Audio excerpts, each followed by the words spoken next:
Now, obviously, in some parts of the world and in certain individuals, that's not the case. Let's take, for example, the tropics. No cold water, no cold water fish. Nobody is eating EPA, DHA.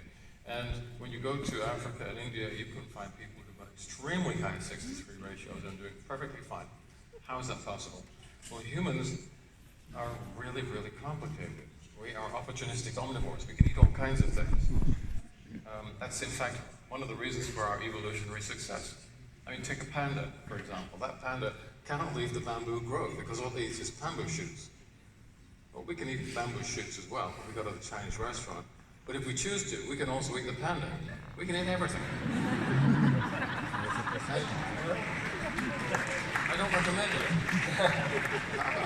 I believe they're a protected species, so don't try this at home.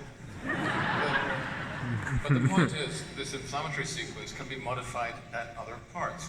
And what you find is that in those people who are living in the tropical areas, one of the characteristics of their diets is they're eating very, very large amounts of polyphenols, which are present at high levels in many of the spices that are absolutely characteristic of those cuisines.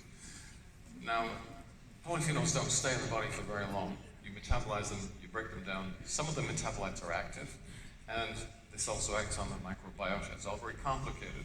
But even if you have a bad 6:3 ratio, if you're eating lots of polyphenols at every meal, and for those of you who cook Indian food, you know how much is actually used, you can keep inflammation at bay that way. And that's how it's possible to be a healthy centenarian Hindu in Calcutta who's never seen an oily fish in his or her life.